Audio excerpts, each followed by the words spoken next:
Farming या YouTube चॅनलमध्ये आपलं सहर्ष स्वागत करतो। आपला हा घोसाळ्याचा प्लॉट आहे। साधारण मित्रांनो सध्या हा घोसाळ्याचा प्लॉट आपला 45 दिवसाचा झालेला आहे आणि चांगल्यारीत्या माल बी सेटिंग होत आहे मित्रांनो। परंतु प्रामुख्याने ह्या सीझनला याच्यात अडचण येणारी कीड म्हणजे मित्रांनो डंक माशीची मोठ्या प्रमाणात आपल्याला या सीझनला प्लॉटला अडचण येत असते मित्रांनो। त्यामुळे आपण काय उपाययोजना करणार आहे ते मी पुढील व्हिडिओत आपणास दाखवतच आहे मित्रांनो। आपण तेव्हा अशा पद्धतीने 4 किलो कोथिंबीर लावली होती भेंडी आणि घोसाळ्यामध्ये। त्यातली आपण साधारण 1 किलो कोथिंबीर विकलेली आहे। तुम्हाला खरं सांगायचं म्हटलं मित्रांनो तर सध्या मार्केटमध्ये कोथिंबीरीसाठी प्रचंड मंदी आहे। तरी आपण साधारण 1 किलो दाणा हा उपटून बाजारात विक्री केलेली आपण स्वतः विक्री करतो, त्यामुळे थोड्या फार प्रमाणात तरी आपली भांडवल मोकळे होते मित्रांनो।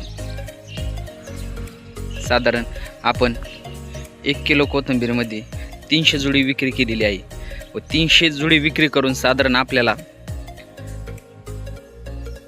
1,500 ते 2,000 रुपये उत्पन्न आलेलं आहे मित्रांनो, मंदी असून देखील सुद्धा। परंतु आपलं कोथिंबीर पीक हे आपलं हे बोनस पीक आहे, त्यामुळे आपल्याला जे येईल तो उत्पन्न ते नफ्याचं आहे मित्रांनो। त्यामुळे अशी मिक्स शेती जर केली तर शक्यतो तोटा होत नाही मित्रांनो। आता आपला लवकरच घोसाळ्याचा प्लॉट हार्वेस्टिंगसाठी सुरुवात होणार आहे। साधारण आपण ह्या उद्या हार्वेस्टिंग करणार आहे मित्रांनो हा माल।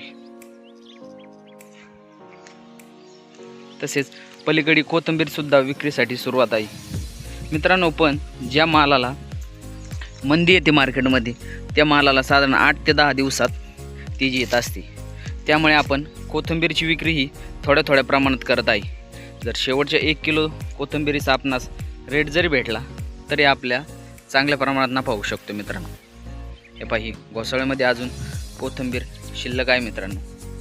चांगल्या प्रमाणात फुलं बी येण्यास सुरुवात झालेली आहे।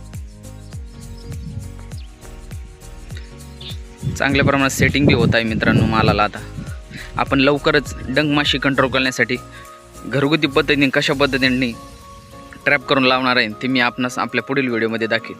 त्याआधी आपण जर आपल्या यूट्यूब चॅनलवर नवीन असाल तर कृपया करून आपला चॅनल सबस्क्राईब करा, जेणेकरून माझे सर्व शेतीविषयक घोसाळे प्लॉट विषयक व मार्केटमध्ये विक्री करण्याविषयक माहिती आपल्यापर्यंत पोहोचू शकेल। धन्यवाद।